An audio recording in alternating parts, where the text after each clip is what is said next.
दोस्तों कहते हैं जिंदगी में जब कभी कामयाबी हासिल करनी हो तो मेहनत के तरकश में कोशिशों के तीर अक्सर रखने पड़ते हैं, क्योंकि ये कहते हैं ना कोशिशों के तीर ही हैं जो लगातार आपको मोटिवेट करते हैं, आपको प्रेरित करते हैं और एक दिन कामयाबी की दहलीज तक पहुंचा देते हैं। दोस्तों धरती धुरारी के इस मंच पे इसी सुविचार के साथ स्वागत अभिनंदन आप सभी का। और आज एक ऐसे शख्स हमारे साथ हैं जो शख्स से बढ़ के शख्सियत हो जाते हैं। वो क्यों? क्योंकि अक्सर व बेशतर कहा जाता है कि विजेता जो है वो अपने अंजाम से ज़्यादा पहचाना जाता है बजाय अपने आगाज़ से। लेकिन आज एक ऐसे शख्स हमारे साथ हैं जो अंजाम से तो पहचाने जाते ही हैं लेकिन अपने आगाज़ से भी उतनी ही उनकी पहचान बनी हुई है। तो आइए मिलकर स्वागत करते हैं फिल्म मेकर, रंगमंच के एक बहुत ही उम्दा कलाकार श्री फिरोज़ मिर्ज़ा जी का। फिरोज़ जी, स्टूडियो में आपका बहुत बहुत स्वागत है। सबसे पहले तो मैं शुक्रिया कहना चाहूँगा कि मुझे इतने बड़े मंच पे बुलाया, और शायद बुलाने के पीछे हमारी इतनी कड़ी मेहनत 8 साल की, और हमने थिएटर पे लिखा, निर्देशन किया, उसी काम के बदौलत आज हम इस मंच पर पहुँचे हैं। और आगे की मैं बात आपको बताना चाहूँगा कि जो आप मुझसे सवाल करेंगे। जी फिरोज़ जी, एक बात जो आपके बारे में हमें जानकारी हासिल है और मैं वहीं से ये आगाज़ की मैं बात कर रहा हूँ, हालांकि वो बात मैं आपसे बाद में करूँगा, लेकिन ये जो छोटी छोटी आँखें हैं ना, ये बड़े बड़े ख्वाब देखती है। और हमारे अपने अब्दुल कलाम साहब ने ये बहुत खूबसूरत सी बात कही है कि सपने देखिए और बड़े बड़े सपने देखिए, क्योंकि छोटे सपने देखना तो अपराध है एक तरह का। कह सकते हैं कि एक तरीके की आपकी परवरिश पे भी कहीं ना कहीं एक सवालिया निशान है अगर आप छोटे ख्वाब देखते हैं। ख्वाब को हमेशा बड़ा रख के देखना चाहिए। तो उसी बड़े ख्वाब की अगर मैं बात करूँ, उस ख्वाब को मुकम्मल करने की बात करूँ, लेकिन जब वो ख्वाब देखा गया या शुरुआत जो हुई वो कहाँ से होती है? फिरोज़ मिर्ज़ा जो है वो रंगमंच की तरफ कैसे उनका रुझान होता चला गया, कैसे शुरुआत हुई? शुरुआत ऐसे हुई कि अखबारों में पढ़ते थे जैसे कि नाटक का मंचन हुआ, नाटक का लिखना, और इसमें इतने आर्टिस्टों ने काम किया। तो एक बार मैं रविंद्र मंच चला गया। शौक़ तो था ही पहले से कि एक्टिंग करनी है, पर्दे पे आना है, देख लेते हैं कैसा है। तो एक फ्री एंट्री थी, तो मैं रविंद्र मंच पे गया और एक निर्देशन, एक मतलब लेखक थे, डायरेक्टर थे, उनका था वहाँ पर ड्रामा। मैंने देखा उसे और मज़ा आया देखते ही। फर्स्ट ड्रामा था और मज़ा आ गया। फिर मैंने वहाँ जड़ में जाकर तहकीकात की, ये होता कैसे है, अगर मैं एक नाटक बनाता हूँ यहाँ पर कैसे लाऊं उस नाटक को।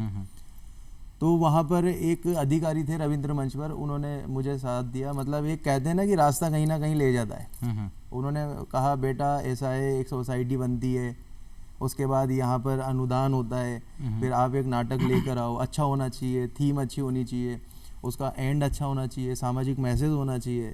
तो मैंने कहा सर ये कहाँ बनती है? उन्होंने कहा कलेक्ट्री जाओ और वहाँ पे एक एडवोकेट लो और सोसाइटी बनवा लो।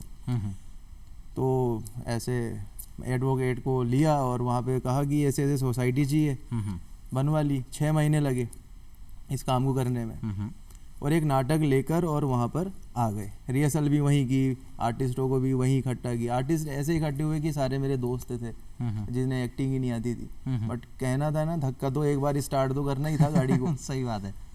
स्टार्ट हुआ, नाटक हुआ, ऑडियंस आई, ऑडियंस को बुलाई। ऑडियंस को ऐसे बुलाई जैसे आज शादियों में जाते हैं, साहब मेरी शादी है, आना है, खाना भी है। और ये तो ऐसे ही है कि हमारा फर्स्ट निर्देशन है, आपको आना है। और लोग आए, साथ दिया उन्होंने, और ड्रामा देखा, सबको तारीफ़ें मिली, और वो जोश और हाई फाई हो गया।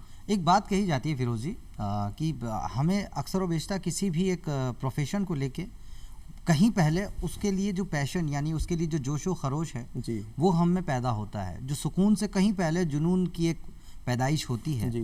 तो वो जुनून कब आपको लगने लगा? क्योंकि जैसा कि आपके बारे में हमें जानकारी हासिल है जी, बहुत फैसिनेट करता था 70 mm का वो पर्दा, जी, जब आप किसी को भी देखते थे उस पर्दे के ऊपर। और आप जो आपके बारे में जानकारी हासिल हुई कि पर्दे पे आना वो तो दूसरी बात है, पर्दे पे लाना वो कोशिश रही। तो वो क्या कहानी आपकी ज़बानी जानना चाहेंगे? हुआ क्या कि पर्दे पे आना था। अब एक ही है कि राजस्थान में अगर कोई अच्छा आर्टिस्ट है और उसका वर्ल्ड में नाम है तो उसी से मोटिवेट होंगे। इरफान साहब थे, उन्हें देख करके थोड़ा जोश आता, द ग्रेट इरफान खान साहब। हाँ, उन्हें देख कर जोश आता मुझे। वो आते पतंगबाजी करने, मिल नहीं पाया आज तक कि वो मतलब मैं उन्हें देखूं। उनकी सारी फिल्में देखी नज़दीकी सिनेमा में जाके। पता चला था रविंद्र मंच पर से हैं, यहाँ से एनएसडी में चले गए। तो मेरा यही टारगेट था। पहले मैं क्या बन ठन के रहता था, मतलब अलग ही पैंट, अलग ही टी शर्ट, और ऐसा लगता था कि अब पर्दे पे आएंगे। साइकिल भी चलाता था उस टाइम, तो ऐसा लगता था जैसे कोई हीरो ही चला रहा है। अंदर से फीलिंग लेता था, बाहर वाला तो ये देखता था अरे ऐसे ही होगा कोई, लेकिन अंदर से फीलिंग्स आती थी कि अपन हीरो लग रहे हैं। बाद में फिर मैं कंप्यूटर पे ज़्यादा गेम खेलने लगा, चश्मा चढ़ गया। चश्मा लगते ही मुझे कई लोगों ने कहा चश्मा लगने वाले हीरो नहीं बनते, अब है ना और ही कुछ करो, कोई साइड में काम करो। लेकिन ऐसा नहीं हुआ, लगे रहे और बॉम्बे पहुंच गया। बॉम्बे गया था तो मुझे वहाँ पर सुजाता जी मिली कि पग घुंघरू बांध मीरा नाची की कोरियोग्राफर, जिनका इंतकाल हो गया है। उन्होंने मुझे रास्ता बताया कि बेटा तुम्हारे जयपुर राजस्थान में बहुत कुछ है, रविंद्र मंच भी है, पहले वहाँ से नाम कमा लो। अभी क्या है, तुम कुछ हो ही नहीं, मतलब कुछ भी नहीं हो, ज़ीरो हो। तो वहाँ से मुझे रविंद्र मंच का रास्ता दिया कि 8-10 साल थिएटर करो, 12 साल करो, वहाँ से नाम मिलेगा, तुम्हें मीडिया जानेगा, तुम्हें पब्लिक जानेगी, तुम्हें घर वाले जानेंगे, रिलेटिव्स जानेंगे, तुम्हारे एक फेम बन जाएगा। वहाँ से तुम्हें आर्टिस्ट मिलेंगे, वहाँ से एक तुम्हारे लिंक बनेंगे, तुम्हारे वहाँ से शोहरतें होंगी, हेटर्स तुम्हारे वहाँ से बनेंगे। सारी चीज़ें उन्होंने मुझे समझा दी। तब मैं यहाँ पर आया और फिर मुझे अधिकारी मिले, फिर वहाँ से मैंने प्रोडक्शन लिया। अब सबसे प्लस पॉइंट है कि मतलब इसका प्रोडक्शन का नाम क्या रखें।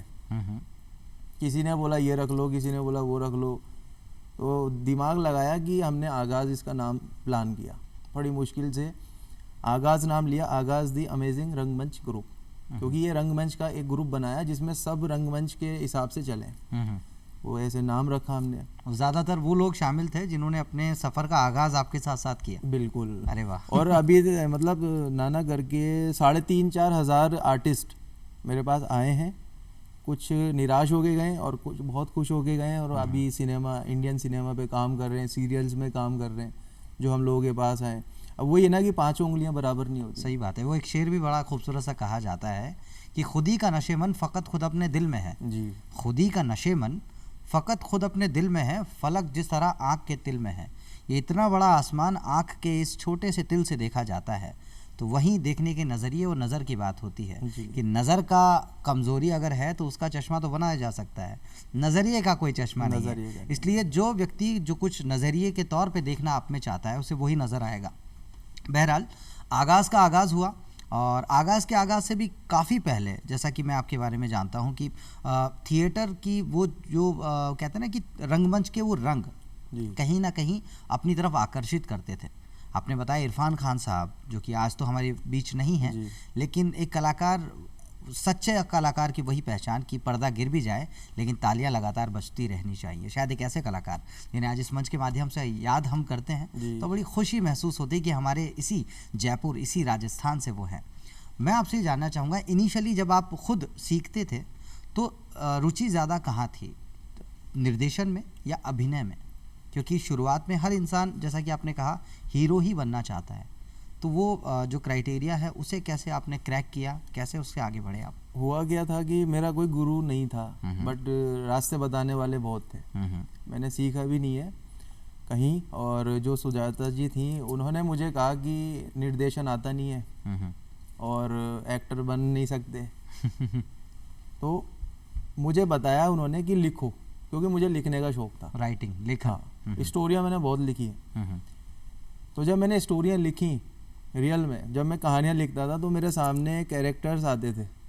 अगर कोई कहानी लिख रहा है तो उसके सामने किरदार आएंगे।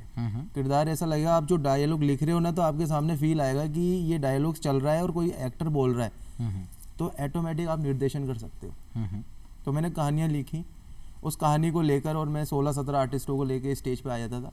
वहाँ मैं बात करता था कि हम रिहर्सल्स करेंगे, रिहर्सल्स के बाद में ये कास्टिंग है, ये कास्टिंग है, ये कास्टिंग है, तो ऑटोमेटिक जो मैंने लिखा ना वो निर्देशन हो गया वहीं। तो लिखने से मुझे निर्देशन करना आया।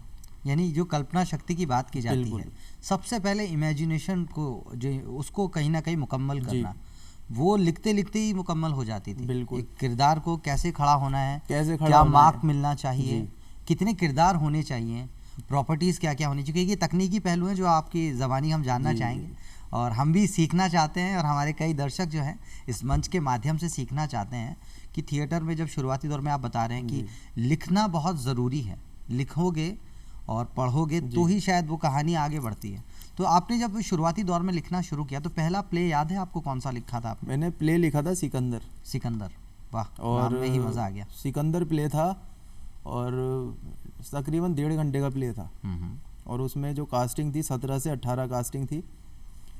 उस प्ले को जब मैंने लिखा था तो वो एक, कहते हैं ना कि जब हम कहीं जा रहे हैं तो कोई ना कोई टच हो जाती है स्टोरियाँ, ऐसे ही टच हुई थी स्टोरी। और 2-3 घर की कहानी को तोड़ मरोड़ करके हमने एक ड्रामा बना दिया, स्टोरी। जैसे आसान भाषा में कहते हैं कि जो नाटक या सिनेमा जो भी है वो समाज का एक आईना होता है, समाज का, वहीं से कहीं स्टोरी उठाई। जी बताएं। अब वो कहानी के थोड़े से मैं बताना चाहूँगा, थोड़ा सा कहानी का पॉइंट। कहानी एक ऐसे वृद्ध व्यक्ति पर थी जो वृद्ध आश्रम में था, और उसके जो बेटा था वो एक गवर्नमेंट जॉब पे था, मतलब सरकारी बंदा था रियल में। कुछ साल पहले उनका देहांत भी हो गया, जो वृद्ध आश्रम में थे। अब जो उनका पहला लड़का हुआ, बेटे का जो पहला लड़का हुआ शादी के बाद, तो वो लड़का वृद्ध आश्रम चला गया अपने दादा के पास मिलने के लिए, चुपके से। अब लास्ट में जो दूसरा बच्चा था उनका, वो बहुत थोड़ा स्ट्रिक्ट था, वो पापा की ही सुनता था, वो दादा के पास नहीं जाता था और ना दादा का नाम लेता था, क्योंकि उसे पता था वृद्धाश्रम में। और उसे ये नहीं पता था मेरे पापा ने पापा ने अपने पापा को वृद्धाश्रम में छोड़ा है जानबूझ के। किसके कहने पर? मम्मी के कहने पे। ऐसे उनकी लड़ाइयाँ झगड़े चलते थे, और पिता इतने अच्छे थे कि उन्होंने संपत्ति पर भी कुछ नहीं कहा, बेटा तुझे चाहिए ले ले। वो कहानी थी इसमें। ऐसे करके जो बेटा था ना बड़ा, वो वहीं रह गया, वो आता ही नहीं था। अब वो बेटा उनको लास्ट में कैसे मिलाता है, वो पूरा कहानी में देखने लायक। वाह, मतलब काफी भावनात्मक या मर्म स्पर्शी जिसे कह सकते हैं, ऐसी कहानियां होती हैं आपकी, बहुत खूबसूरत। और रुला दिया था, कई लोग रोने लग गए थे जब एंड होता है उस नाटक का, रोने लग गए थे।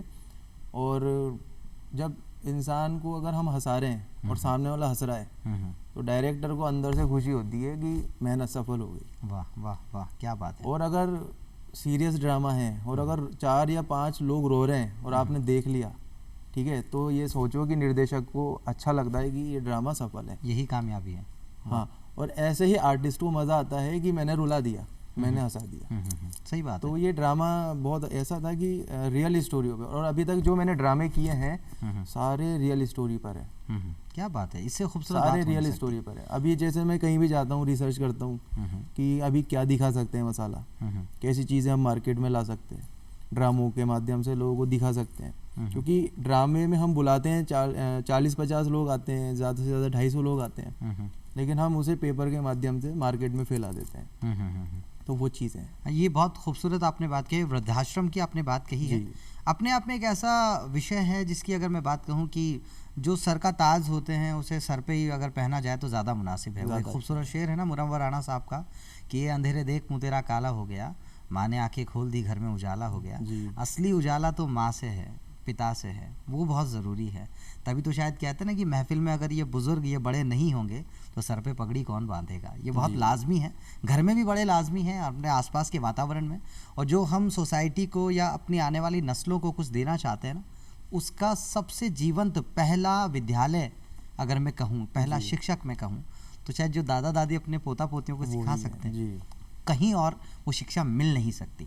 और इसी कड़ी में बहुत सारे लोग आज भी बड़ी मेहनत कर रहे हैं। कुछ लोग ऐसे भी हैं जिनकी जो माता है वो आज दुनिया में नहीं है, लेकिन वो अपनी माता को याद करते हैं। और जो वृद्धाश्रम की कहते हैं ना कि वृद्धाश्रम की इमारत की एक ईंट भी अगर वो हिला सके तो अपने आप को कामयाब समझते हैं। तो वाकई में बड़ी खूबसूरत बात आपने कही, तो इस बात पे हमने वजाहत कर पाई।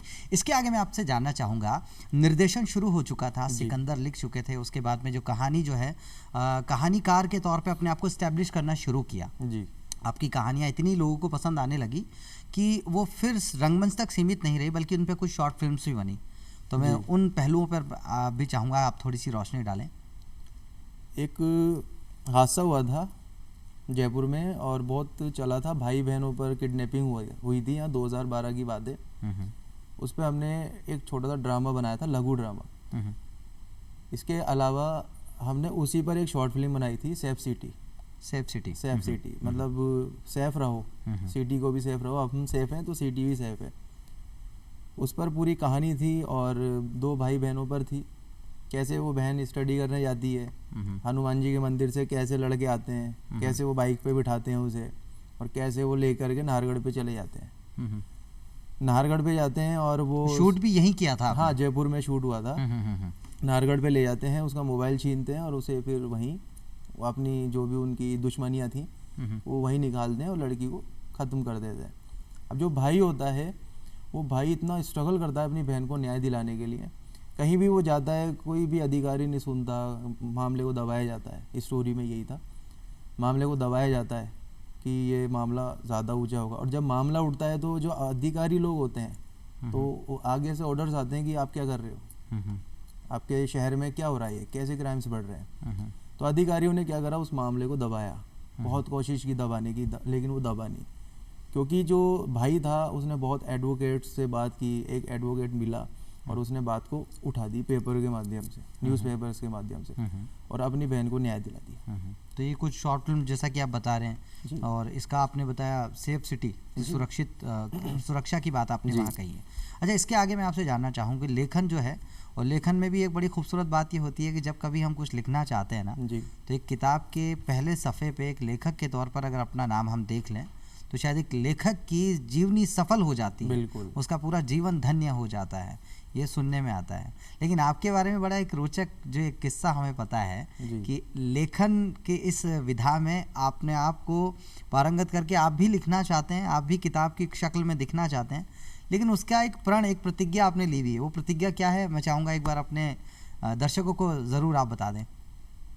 अभी तक 68 ड्रामे तो लिख लिए हैं। वाह, मैं चाहता हूँ कि 100 ड्रामे लिख लूँ, तो फिर उसे मोतियों की तरह एक किताब में पिरो दें। वाह।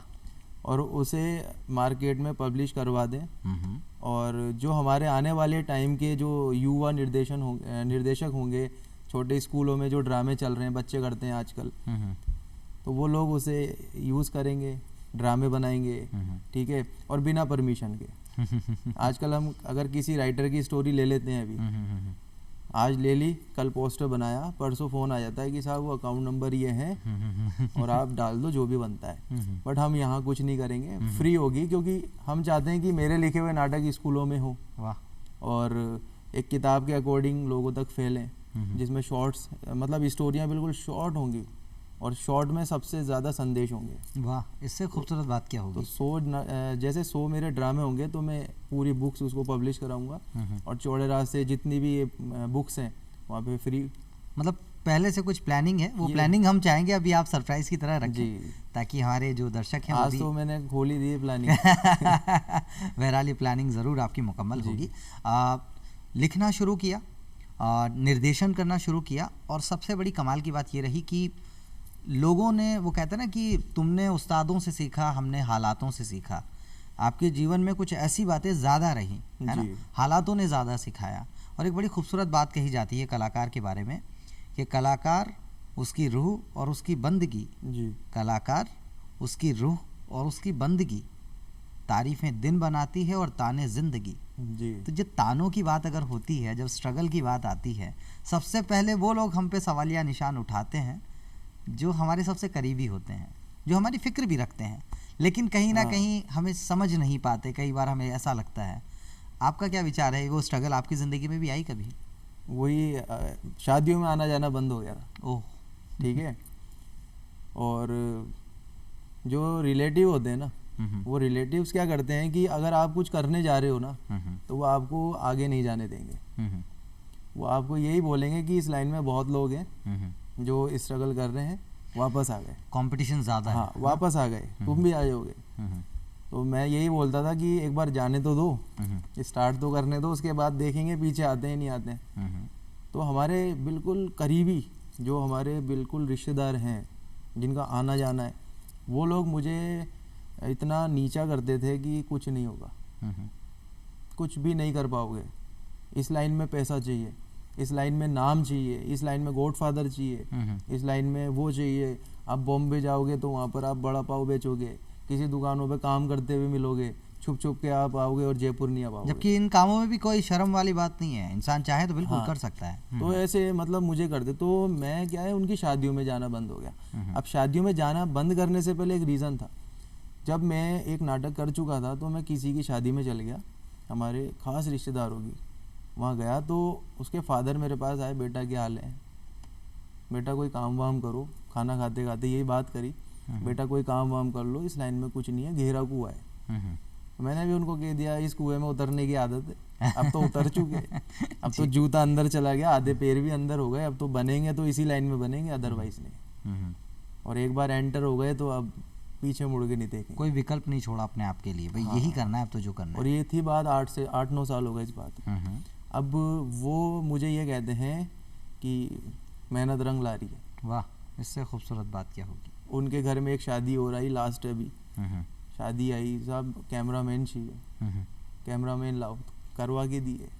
तो जो इंसान मना करते थे कुछ नहीं है, आज वो मदद के लिए भी आते हैं। क्योंकि पैरेलल आप अपने आप में कहीं इवेंट्स भी आप मैनेज करते हैं और ब्यूटी पेजेंट यानी सौंदर्य प्रतियोगिताएं हैं वो भी आप बदस्तूर मतलब गाहे बगाहे आप करते रहते हैं। और एक बड़ी खूबसूरत बात है जो आपकी बातों से जो कहीं ना कहीं दस्तक देती है ना जहन में, कि ख्वाब मेरा एक मुद्दत नहीं, ख्वाब मेरा एक मुद्दत नहीं बल्कि पूरा ज़माना है।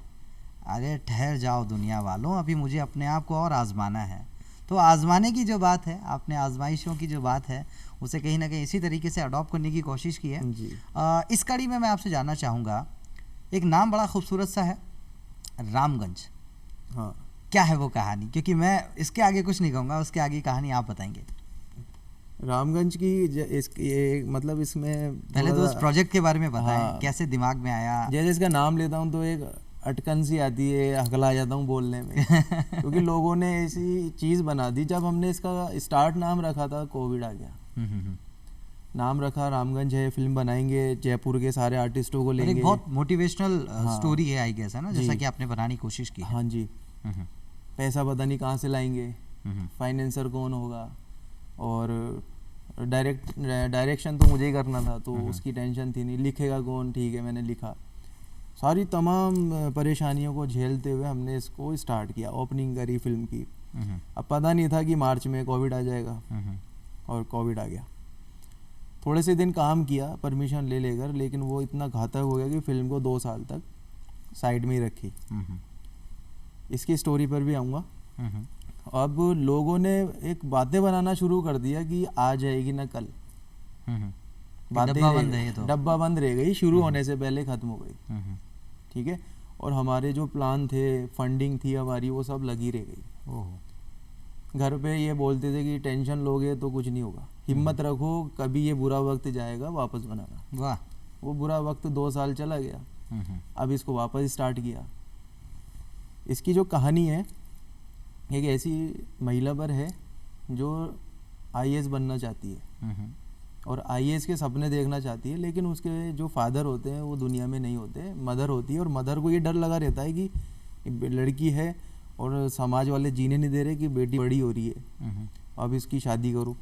और बेटी को ये बातें पसंद नहीं थी, क्योंकि बेटी का सपना था कि IAS बनना है, नाम रोशन करना है। एक राजस्थान, जयपुर और रामगंज इलाके का ये टारगेट था। रिश्ते आ रहे हैं लेकिन मना कर दिया। अंत में जो दुनिया होती है, जैसे लड़कियां और लड़के घर से निकल जाते हैं, कुछ लोग तो शादी करने के चक्कर में निकल जाते हैं, वो सक्सेस नहीं होते, या होते हैं पता नहीं। लेकिन जो लड़की है वो सिर्फ एजुकेशन और IAS बनने के सपने को लेकर के अपने उन रिलेशन वालों से परेशान होकर घर से निकल जाती है।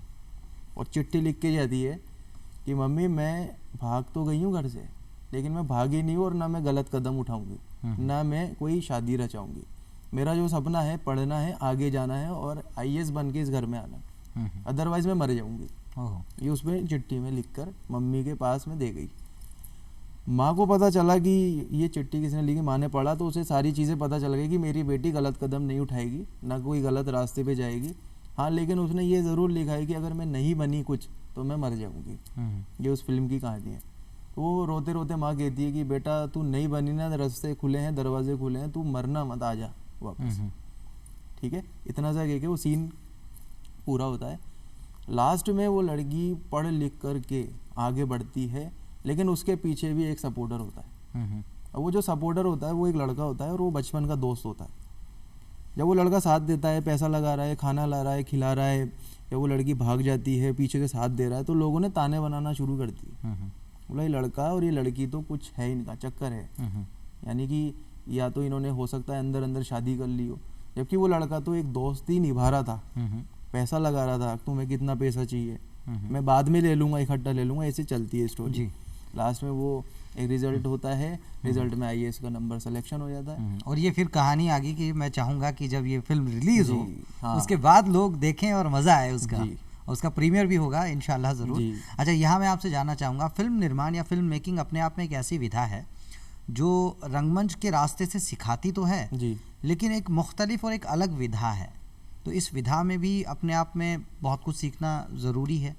जहाँ पे मैं बात करूँ कि फिल्म को शूट करने से लेके आर्टिस्ट फाइनल करने से लेके एडिटिंग तक और फिर फ्लोर पे लाना जी, अपने आप में पूरी एक प्रक्रिया है और बहुत जटिल प्रक्रिया है जी।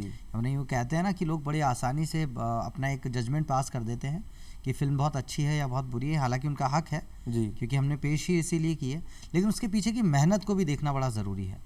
और मैं यही जानना चाहूँगा फिल्म निर्माण में जो तकनीकी पहलू है, जी, क्योंकि यूँ तो आपने कभी, जैसा कि मैंने कहा कि उस्तादों से कम और हालातों से ज़्यादा सीखा है, तो वो सीखने का सिलसिला कैसे शुरू हुआ? फिल्म निर्माण को किसने सिखाया या आपके पास टेक्निकल टीम कैसे आपको मुहैया हुई? वो भी अपने आप में कहानी है। फ़ोन से हम ऐसे छोटे 2-2 मिनट की 3-3 मिनट की शॉर्ट फिल्में बनाते थे। एडिटिंग लैपटॉप में ऐसे नॉर्मल सॉफ्टवेयर होते थे, उससे एडिटिंग करते थे। तो फिल्म बनाने के लिए सबसे बड़ी इम्पोर्टेंट चीज़ होती है सब सामने वाला एक्टर। एक्टर के साथ साथ अगर आप एक्टर को एक्टिंग करा रहे हो तो उसे फ्रेम में लेना ज़रूरी है। सबसे इम्पोर्टेंट होता है उसके बाद फ्रेम कि आप उसको फ्रेम में कितना कवर कर रहे हो। सही बात है। उसको नीचे से आप सर तक पूरा ले रहे हो या उसका क्लोजअप ले रहे हो या उसका ज़्यादा से ज़्यादा फेस ही फेस दिखा रहे हो, तो वो सबसे ज़्यादा इम्पोर्टेंट होता है। तो उसमें फ़ोन में एक कर्सर होता था बीच में, जूम करना, आउट करना, तो उससे क्या फ्रेम आए उससे सीखने को मिला फ्रेम कैसे बनते हैं, फुल फ्रेम कैसे होते हैं, जो सबसे ज़्यादा इम्पोर्टेंट होता है फिल्म मेकिंग में। क्योंकि एक्टर तो अपना काम कर रहा है, लेकिन आप उसको कैसे कैद कर रहे हो। डायलॉग बोल दिया एक्टर ने, लेकिन वो कैमरे में कैसे कैद हो रहा है वो एक्टर को नहीं पता। सही बात है। वो सिर्फ वो कैमरा जो पकड़ के खड़ा है उसे पता है कि मैं इसका क्लोजअप ले रहा हूँ या मैं उसके पूरा कैप अंदर से कवर कर रहा हूँ। तो जो मेकिंग है मैंने उस मोबाइल से सीखा कि फ्रेम सबसे इम्पोर्टेंट चीज़। फिर फ्रेम भी होते हैं, तो अब कई बार क्या होता है कि 3 या 4 कैमरे से शूटिंग होती है। ऑब्वियसली अलग अलग एंगल ले लिया, फ्रंट से ले लिया, साइड से ले लिया, यानी राइट लेफ्ट चलता रहता है। लेकिन बात करें तो एक ही मोबाइल था, कैसे लें। तो उसमें ये कहता था मैं कि जैसे सामने का फेस ले लिया और डायलॉग बोल दिया, तो मैं उसे कहता था एक्शन और ये डायलॉग मैं सामने से कवर कर रहा हूँ, ठीक है, कट। उसके बाद मैं आर्टिस्ट को यही कहता था कि अब मैं यही डायलॉग दोबारा लूँगा, मैं इधर से लूँगा, साइड दिखाऊँगा, ऐसे ही डायलॉग बोलना और उधर देख के ही बोलना, तो वो भी ऐसे ही करता, कट। इसके बाद मैं इधर आता उसी मोबाइल को लेके और तीनों एंगल ले लेता। और जब एडिटिंग करने बैठते तो ऐसा लगता है जैसे 3-4 कैमरे इस्तेमाल किए इन्होंने। तो वहाँ से मैंने ये सीखा। बाद में धीरे धीरे फिर कैमरा लेके आए, धीरे धीरे कैमरा किराए पे भी लाए, रेंट पे लाए, उसके बाद अब खरीद लिए। अब उसके बाद जो ये फिल्म बनाई उसके लिए फिर रेंट पे लाए। ये प्रक्रिया है जो चलती रही, लेकिन फ्रेम वहीं से सीखा, वहीं से। क्योंकि प्रैक्टिकल अगर आप कर लेते हो ना तो आप सबसे बड़े विजेता हो। सही बात है। अच्छा, इस बीच में एक बात और, सौंदर्य प्रतियोगिताओं का भी आप आयोजन करते रहते हैं, उसके पीछे क्या विज़न है, मतलब क्यों उस तरफ रुझान गया? फैशन शो की बात करते हैं तो हमारे थिएटर आर्टिस्ट हैं, कोई पतला होता है, कोई बिल्कुल टिंगना होता है, कोई लंबा होता है, किसी का फेस ही नहीं होता, कोई काला होता है, कोई गोरा होता है, कोई विकलांग होता है। विकलांग भी हमारे पास आते हैं, किसी के हाथ काम नहीं करते, तो वो एक्टिंग तो कर रहे हैं, वो स्टेज पर हंसा रहे हैं, रुला रहे हैं लोगों को। तो हमने एक स्टार्टिंग करी थी कि आप लोग क्यों फैशन शो नहीं कर सकते, आप पर अगर मेकअप कराएंगे, आपको सिखाएंगे तो आप भी रैंप वॉक कर सकते। बड़े खुश हुए, हाँ सर करना है, थिएटर तो कर रहे हैं, ये करेंगे तो प्रोफाइल बनेगी। तो हम एक फैशन शो लेके आ गए, फर्स्ट फैशन शो किया हमने और सबको तैयार कर दिया, सबको कपड़े पहना दिए, रैंप बना दिया। नॉलेज ही नहीं थी कैसे होता है फैशन शो, लेकिन विजन था। हाँ, कर दिया, शो हो गया, मीडिया आया, सबने देखा, तारीफें की, लेकिन हम सेटिस्फाई नहीं हुए, बोला ये मज़ा नहीं आया। जो चीज़ें चाहिए, मिस इंडिया बड़े बड़े शोज़ वगैरह देखते हैं, वैसा मज़ा नहीं आया। उसके बाद उसे कर दिया, उसके बाद दूसरी बार फिर किया, थोड़ा अच्छा हमने उसको इंटीरियर बनाया, उसका बैकग्राउंड अच्छा दिया और आर्टिस्टों को लेकर के हमने रैम वॉक करा दी, वो हिट हुआ, बहुत अच्छा लगा लोगों को। तो आर्टिस्टों को लेके हमने, हमारा जो टारगेट था ना, आर्टिस्टों को, थिएटर आर्टिस्टों को लेके स्टेज पर रैम वॉक करा। वो मतलब कहीं ना कहीं उनको जो एक्सपोजर है वो लगातार बेसिस पे एक देना, कंटिन्यू उन्हें उनके जो हुनर है उस हुनर को दुनिया से रूबरू करवाते रहना, वो आपका एक लक्ष्य रहा। आर्टिस्ट जो है वो लोगों के सामने जाता रहना चाहिए, किसी भी तरह से जाए। अच्छा, एक बड़ा खूबसूरत शेर है कि हज़ारों ख्वाहिशें ऐसी कि हर ख्वाहिश में दम निकले, बहुत निकले मेरे अरमां मगर लगता है ज़रा कम निकले। अब और कौन सी ख्वाहिशें बाकी बचती हैं, क्योंकि अभी तो आप बिल्कुल जो कहते हैं ना कि शुरुआती दौर में है अपने, हालांकि अनुभव एक अच्छा खासा आपने जनरेट कर लिया है, आगे क्या करना चाहते हैं? रामगंज जो आपकी फिल्म आ रही है वो कब तक फ्लोर पे आएगी, और उसके बाद कौन से प्रोजेक्ट होंगे जिन पे अभी आपका दिलो दिमाग आपका अभी काम कर रहा है? अभी रामगंज को हम निकालेंगे नेक्स्ट 2023 तक में फ्री करेंगे इसे, क्योंकि इसके बाद मेरे पास 2 या 3 अच्छे प्रोजेक्ट हैं जो लेवल के हैं, और मैं चाहता हूँ कि राजस्थान की ज़मीन पर ही उसे शूट करें, बनाएं, राजस्थानी आर्टिस्टों को लेके बनाएं, क्योंकि मेरा टारगेट है कि मैं अब राजस्थान के साथ साथ थोड़ा बाहर भी निकल के काम करूँ। क्योंकि राजस्थान में क्या होता है कि हम फिल्म बना रहे हैं ना, तो यहाँ साथ कोई नहीं देता, कोई साथ नहीं देता। और अगर बॉम्बे में आप सिर्फ 2 मिनट की कोई फिल्म बना रहे हो ना, तो वहाँ पे आपके आगे पीछे आगे खड़े हो जाएंगे लोग, हमारे लायक कोई काम हो बताना, हमारे लायक कोई काम हो बताना, ये चलता है वहाँ। मैं आपसे जानना चाहूँगा, आज इस मंच पे आप आए, आपको कैसा लगा, और कोई संदेश हमारे जो युवा जो जितने भी निर्देशन में अपना हाथ आजमाना चाहते हैं उन लोगों को कोई संदेश आप देना चाहेंगे? इस मंच पर मैं आया, सबसे पहले मैंने आते ही बोला था इस मंच पे मैं आया, तो मेरा बहुत मन भी था कि मैं आऊँ इस मंच पर, लेकिन इस मंच पर आना इतना आसान नहीं लगा, बहुत लंबे टाइम का स्ट्रगल था, 8 साल 9 साल का टाइम था। क्योंकि इस मंच पे अभी मैं वहाँ से आऊँ और यहाँ आगे चढ़ जाऊँ, वापस नीचे चला जाऊँ, और अगर मेरा बैकग्राउंड में कुछ काम ही नहीं है तो क्या मतलब था? सही बात है। तो मैं अच्छा है मैं इस मंच पर आया और कुछ करके आया, और मैं कुछ कर रहा हूँ। तो सबसे पहले मुझे इस मंच पर बुलाने के लिए बहुत बहुत धन्यवाद पूरी टीम का, और मैं डीडी राजस्थान का, धरती दुरारी का। और मैं यही बताना चाहूँगा कि जो निर्देशन लाइन है, लेखन लाइन है, तो जो राइटर्स हैं वो राइटर्स लिखें और लिख करके वो अपनी परिकल्पना को निर्देशन के अकॉर्डिंग उतार के और अच्छे आर्टिस्टों को लेके एक अच्छा ड्रामा बना सकते हैं। लेकिन अनुभव ज़रूरी है, या तो वो ट्रेनिंग लेकर आए, अच्छी जगह कोर्सेज करके आए, और लड़कों का रुझान होता है एनएसडी कर लें, एनएसडी से आकर के बॉम्बे में अपनी किस्मत को आजमाएं, ड्रामा करें। तो यही है कि हर चीज़ में जाने के लिए अनुभव ज़रूरी है, बिल्कुल क्लास लेना ज़रूरी है, और क्लास के साथ प्रैक्टिकल करना ज़रूरी है। सही बात है। जब तक प्रैक्टिकल नहीं है, जब तक लाइव नहीं है, जब तक कुछ नहीं है। सही बात है।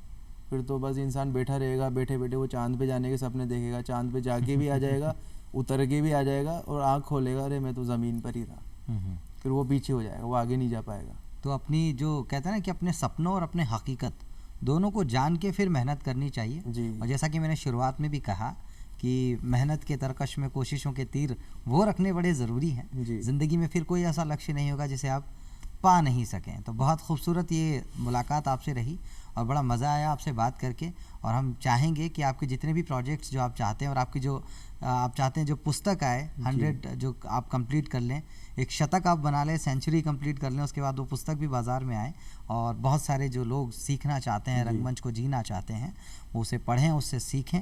और आज आप इस मंच पे आए, इसके लिए आपका बहुत बहुत धन्यवाद। दोस्तों, ये थे हमारे साथ रंगमंच के एक उम्दा कलाकार, लेखक और साथ ही साथ निर्देशक फ़िरोज़ मिर्ज़ा। और अब दोस्तों दीजिए हम सभी को इजाज़त, क्योंकि अगले अंक में फिर करेंगे आपसे मुलाकात। तब तक के लिए हंसते रहिए, मुस्कुराते रहिए, स्वस्थ रहिए, व्यस्त रहिए और मस्त रहिए। धन्यवाद।